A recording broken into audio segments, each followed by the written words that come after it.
வணக்கம். இன்றைய வகுப்புல மந்திரங்களின் பிதாமகன்களான ஒடியர்களை பற்றி பார்க்கலாம். வெறுமனே 48 காளி மந்திரங்கள், 51 பீஜ மந்திரங்கள், 18 பூஜை மந்திரங்கள், காயத்ரி மந்திரம், கந்த சஷ்டி, ரிக்வேதம் அப்படின்னு விளக்கம் சொல்ற மற்ற ஆன்மீக வகுப்பை போன்ற வகுப்பு அல்ல இது. முழுக்க முழுக்க மந்திரக்கலையை அதன் அசல் தன்மையுடன் கற்றுத்தரும் ஒரு கல்வி முறை. மந்திரங்களின் சக்தியை நீங்கள் அனுபவிக்க வேணும்னா அதனோட அடிப்படைகளை தெரிஞ்சிருக்கணும். முக்கியமாக மந்திரங்களை தோற்றுவித்த ஒடியர்களை அறிஞ்சிருக்கணும். மாயம், மந்திரம், கூடுவிட்டு கூடு பாய்தல், நவகண்டம், நரபலி, செய்வினை, பில்லிசூனியம், குட்டிச்சாத்தான், ஆவிகள், ஆள் மயக்கல் என அத்தனை கலைகளிலும் கைதேர்ந்தவர்கள்தான் ஒடியர்கள். தமிழ் இலக்கியங்கள் தொட்டு பேசக்கூட பயப்பட்ட மறைக்கப்பட்ட மனிதர்களை பற்றி தான் நாம் படிக்க போகிறோம். ஒடியர்களை படிக்காமல் ஒரு காலமும் மந்திரங்களை படிக்க முடியாது. யார் அந்த ஒடியர்கள்? எந்த தேசத்தில் வாழ்ந்தார்கள்? நமக்கு எப்படி தெரியாமல் போனது? ஆச்சரியங்களும் அதிசயங்களும் நிறைந்த ஒடியர்களின் வாழ்க்கையைத்தான் அடுத்த 2 வகுப்புகளில் சுவாரஸ்யமாக படிக்க போகிறோம். ஒடியர்கள் வேறு யாரும் அல்ல. ஊர்ப்புற சிறுதெய்வ கோயில்களில் இன்று போனாலும் நவகண்டங்களாக அவர்களை பார்க்கலாம். நீங்கள் எப்போதாவது சிலைகளே இல்லாத ஊர்ப்புற பழைய கோயில்களுக்கு போயிருக்கிறீங்களா? அந்த கோயில்களில் சிவன், முருகன், பெருமாள், அம்மன் என எந்த மனித வடிவிலும் எந்த சிலைகளும் இருக்காது. அதற்கு மாற்றாக 5 நடுகல்கள் தான் இருக்கும். இதோ இந்த படத்தில் இருக்கிற மாதிரி. இதில் வலதுபுறம் உள்ள முக்கோணக்கல் முடிக்கல் அப்படின்னு சொல்கிறோம்.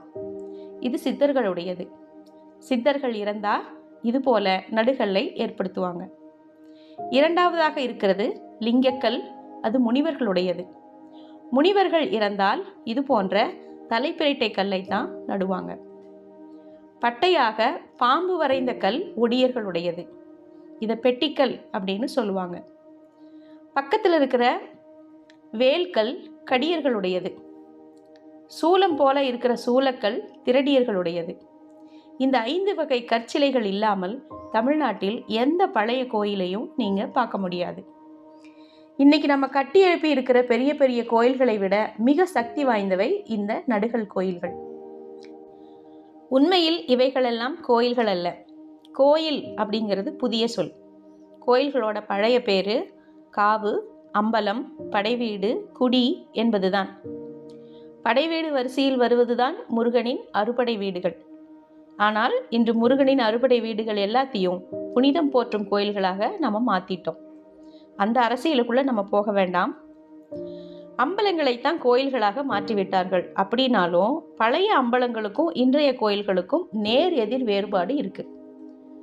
கோயில் அப்படிங்கிறது மன அமைதி போற்றுவது. அம்பலம் அப்படிங்கிறது மனக்கிளர்ச்சி போற்றுவது. சித்தத்தை அம்பலப்படுத்தும் இடம்தான் சித்தம்பலம். தமிழகத்தில் வேத ஆகம கோயில்கள் வருவதற்கு முன்னாடி அதற்கு பெயர் அம்பலங்கள். இன்றும் ஊர்ப்புறங்களில் வயதானவர்கள் கோயில் அப்படின்னு சொல்ல மாட்டாங்க. அம்பலம், காவு, படைவீடு, குடி அப்படின்னு தான் சொல்லுவாங்க.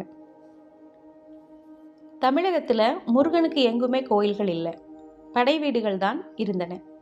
அதுபோல சிவனுக்கு எங்குமே கோயில்கள் இல்லை, அம்பலங்கள் தான் இருந்தன. பெருமாளுக்கு எங்குமே கோயில்கள் இல்லை, குடிகள் தான் இருந்தன. அதே மாதிரி தான் கொற்றவையான அம்மனுக்கும் எங்குமே கோயில்கள் இல்லை, காவுகள் தான் இருந்தன.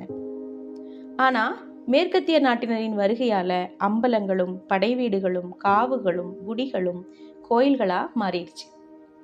முக்கோணக்கல், தலைப்பிரட்டைக்கல், பெட்டிக்கல், வேல்கல், சூலக்கல் இது எல்லாத்தையும் தூக்கி வீசிட்டு மனித முகச்சாயல்ல சிவனையும் முருகனையும் பெருமாளையும் அம்மனையும் சிலை வடிச்சிட்டோம். இந்த சிலைக்கு சக்தி தருகிறேன் அப்படிங்கிற பேரில் 6 கால பூசை, வேள்வி, யாகங்கள் எல்லாம் செய்துட்டு இருக்கிறோம். உண்மையில் பூசை பரிகாரம் எல்லாம் தெய்வத்திற்குத்தானே அல்லாமல் சிலைகளுக்கு அல்ல. மன ஆரோகத்தை ரோகப்படுத்தவே பூசைகள் செய்யப்படுது. மனிதர்களுக்கு செய்ய வேண்டியதை கல் சிலைக்கு செய்வதில் காரியம் இருக்கா? நோயாளிக்கு தான் சிகிச்சை செய்ய வேண்டுமே தவிர மருத்துவருக்கு அல்ல.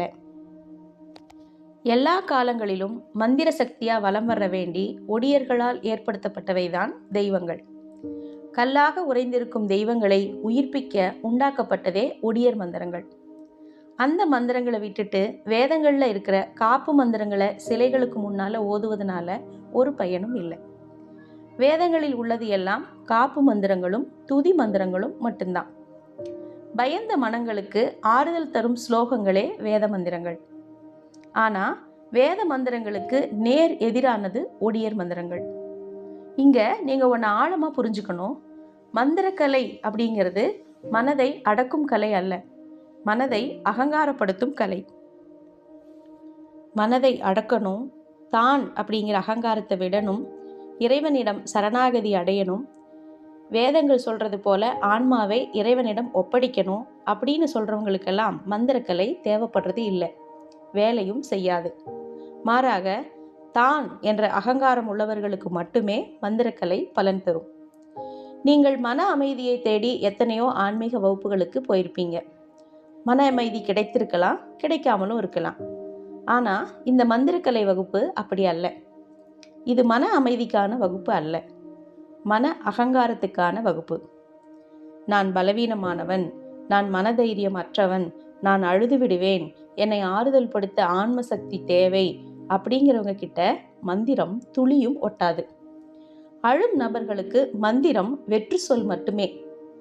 அதே நேரத்துல அழுகைக்கு பதில் அரவச்சிரிப்பு கொள்ளும் நபர்களுக்கோ மந்திரம் ஒரு அளப்பரிய சக்தி.